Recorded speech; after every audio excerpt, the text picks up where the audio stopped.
Ministrja e Arsimit Mirela Kumbaro u është drejtuar maturantëve me një mesazh informues dhe motivues, duke bërë me dije se nga sot ka nisur procesi i plotësimit të formularit A1, përmes të cilit nxënësit përcaktojnë lëndët me zgjedhje për provimet e maturës shtetërore 2026.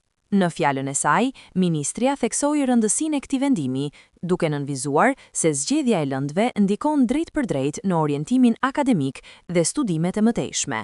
Ajo u bëri thirrje maturantëve të mos e marrin këtë vendim në mënyrë të nxituar. Sot ju do filloni të plotësoni formularin e rëndësishëm për finalen e viteve të studimit në shkollën e mesme, formularin A1, me të cilin ju do të zgjidhni lëndët që do të keni në provimet e fundit në qershor të 2026.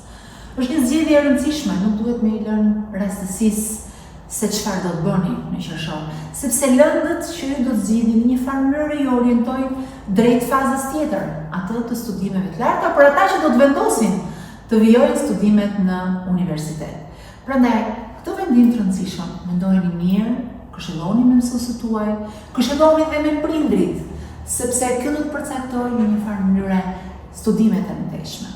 Ministrja informoi gjithashtu se për maturantët e viteve të mëparshme, aplikimi me formularin A1Z do të zhvillohet në datat 10-11 shkurt, ndërsa drejtoritë rajonale arsimore, zyrat arsimore dhe shkollat janë në dispozicion për të ofruar asistencë gjatë gjithë procesit të aplikimit.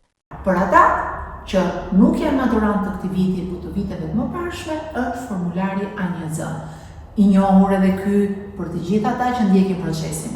Po mirë është ta kujtojmë që për këtë të dytën ka vetëm 2 data në dispozicion. Prandaj, kemi postuar tashmë dhe kemi bërë të njohur për të gjithë aplikuesit sipas drejtorive rajonale arsimore.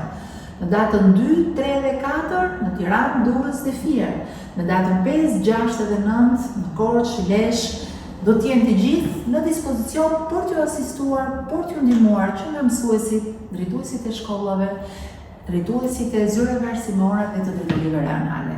Dhe njëherë, kujtes, për formularin A1Z janë 2 data në dispozicion për të gjithë Republikën, data 10 dhe 11 shkurt.